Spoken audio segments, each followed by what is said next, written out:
जय हिंद साथियों, नमस्कार। एक बार फिर से आप सभी का अपने यूट्यूब चैनल UPRTOU प्रयागराज में स्वागत है। साथियों, यदि आप उत्तर प्रदेश राशिद टंडन मुक्त विश्वविद्यालय प्रयागराज यूनिवर्सिटी से आप MA कर रहे हैं, वह भी साथियों हिंदी सब्जेक्ट से, और उसका आपको प्रोजेक्ट तैयार करना है। क्या करना साथियों? जो शोध प्रस्ताव होता है, यानी जिसे हम क्या बोलते हैं, प्रोजेक्ट, तो वो आप किस प्रकार से इसका जो प्रोजेक्ट तैयार करना है MAHY 110 का, इसका आप कैसे तैयार करेंगे, इसका टॉपिक आपको कहाँ पे मिलेगा और भी क्या क्या आपको इसमें करना है, इसके बारे में एक एक करके पूरी विस्तृत जानकारी हम आपको अपने इस वीडियो में देने वाले हैं। तो आप वीडियो की अंत तक साथियों जरूर बने, ठीक है। तो चलिए हम वीडियो को स्टार्ट करते हैं। साथियों, जो आपका ये पेपर है प्रोजेक्ट वाला MHI 110, ये आपका देखिए 100 नंबर का पेपर है। कितने नंबर का? 100 नंबर के पेपर साथियों। यहाँ देखिए आपको दिया गया है ऑल क्वेश्चन आर कंपल्सरी, यानी सभी जितने भी यहाँ पे क्वेश्चन दिए गए हैं सब आपके अनिवार्य हैं, ठीक है। यहाँ पे आपको दिया गया कि MA हिंदी यानी MAHI के प्रश्न पत्र 110 यानी शोध प्रस्ताव के संबंध में आवश्यक निर्देश।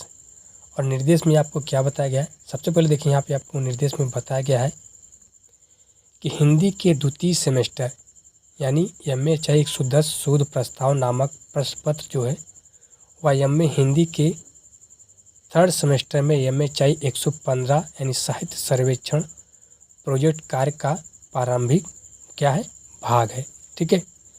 तो एक आपका MHI 110 है, दूसरा आपका MHI 115, यानी दो आपके प्रोजेक्ट कार्य हैं, ठीक है। और तृतीय सेमेस्टर में छात्रों को हिंदी भाषा, साहित्य, आलोचना, पत्रकारिता आदि से संबंधित किसी एक विषय पर प्रोजेक्ट कार्य क्या करना होगा, यानी किसी एक विषय पर आपको यहाँ पे क्या करना होगा, प्रोजेक्ट कार्य तैयार करना होगा, जिसका शोध प्रस्ताव शिक्षार्थियों को MA हिंदी के द्वितीय सेमेस्टर में यानी MHI 110 शोध प्रस्ताव के अंतर्गत बनाकर अभिन्यास कार्य के साथ ही निर्धारित तिथि के भीतर अपने अध्ययन केंद्र पर जमा करना होगा, ठीक है। और शोध प्रस्ताव के स्वरूप के संबंध में जो आपके आवश्यक निर्देश हैं वह देखिए कुछ इस प्रकार से आप देख सकते हैं। सबसे पहला आपका जो निर्देश है वह है कि शोध प्रस्ताव का विषय हिंदी भाषा अथवा साहित्य के क्या है, अथवा साहित्य से संबंधित होना चाहिए।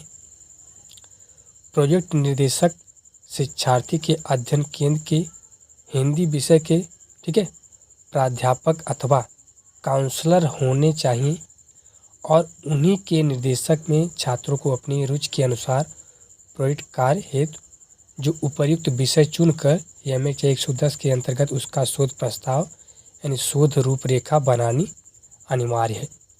शोध रूपरेखा में सबसे पहले कवर पेज होगा, ठीक है, जिसमें विश्वविद्यालय का नाम आपको लिखना है, कार्यक्रम आपको लिखना है, प्रश्न पत्र का नाम आपको लिखना है, उसका कोड आपको लिखना है, प्रोजेक्ट कार्य का आपका शीर्षक क्या है उसको आपको लिखना है, प्रस्तुतकर्ता छात्र का जो नामांकन संख्या होगा उसको आप लिखेंगे, अपने अध्ययन केंद्र का नाम लिखेंगे, कोड लिखेंगे आदि के साथ उसके प्रोजेक्ट निर्देशक का नाम तथा पद का नाम अंकित करना आवश्यक है।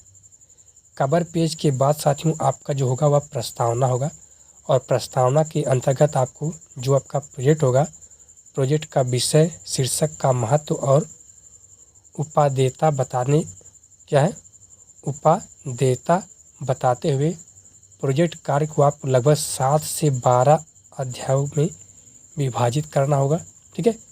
और उसके शीर्षक तथा उपशीर्षकों की सूची भी प्रस्तुत आपको करनी होगी, ठीक है। इसके अलावा साथियों, ठीक है, उपर्युक्त अध्याय विभाजन के पश्चात इस प्रोजेक्ट कार्य को साहित्य सर्वेक्षण में प्रयोग किए जाने वाले संदर्भ ग्रंथों की सूची भी आपको देना अनिवार्य है, जिसमें प्रस्तुत का नाम यानी पुस्तक का नाम, लेखक एवं प्रकाशक का उल्लेख करना आपका अनिवार्य है। यह शोध प्रस्ताव शिक्षार्थियों द्वारा MA द्वितीय वर्ष यानी तृतीय सेमेस्टर में किए जाने वाले लगभग 50 से 75 पेज आपको लिखना है, वह भी A4 साइज की कॉपी में, ठीक है। और प्रोजेक्ट कार्य की जो पृष्ठभूमि है, पृष्ठभूमि के रूप में आपको बनाना होगा। शोध प्रस्ताव का मूल्यांकन 100 अंकों के अंतर्गत किया जाएगा, जिसमें आंतरिक तथा बाह्य परीक्षण की व्यवस्था होगी। यदि कोई छात्र निर्धारित अवधि यानी अधिन्यास जमा करने की जो अंतिम तिथि है उसके भीतर शोध प्रस्ताव जमा नहीं करता है तो उसका जो मूल्यांकन होगा, मूल्यांकन ना हो पाने के कारण उस सेमेस्टर का जो परीक्षा फल है वह अपूर्ण रह जाएगा। फलतः अगले सेमेस्टर में भी MA 115 का जो परीक्षा फल है वह अपूर्ण ही प्रदर्शित होगा। ठीक है। और यहाँ पे देखिए एक नोट दिया गया है, नोट को आप जरूर पढ़िएगा कि शिक्षार्थियों को प्रोजेक्ट कार्य मुद्रित रूप में 3 प्रतियों में बनाना होगा, जिसमें से 2 प्रतियां आपको अध्ययन केंद्र पर जमा करनी होगी तथा 1 प्रति शिक्षार्थी स्वयं सुरक्षित रखेगा अपने पास। ठीक है। तो जितने भी आपके जो प्रोजेक्ट बनाएंगे, क्या साथियों बनाएंगे, जो आप प्रोजेक्ट बनाएंगे, प्रोजेक्ट बनाने से संबंधित जितने भी आपके डिटेल हैं वो सारे डिटेल हमने आपको यहाँ पे बता दिया है। यानी आप A4 साइज़ की कॉपी लेंगे और उसके फ्रंट पेज पर आपको क्या क्या लिखना है वो हमने आपको यहाँ पे बता दिया है। टोटल आपका 50 से लेकर साथियों 75 पेज होना चाहिए। ठीक है। कितना, 50 से लेकर 75 पेज होना चाहिए।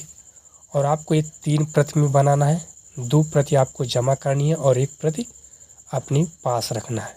ठीक है। और इसके अलावा भी आपके मन में कोई डाउट और भी रह गया है और भी आप कुछ पूछना चाहते हैं तो आप हमें कमेंट बॉक्स में कमेंट करके पूछ सकते हैं। फिलहाल साथियों इस वीडियो में इतना ही। नमस्कार, जय हिंद।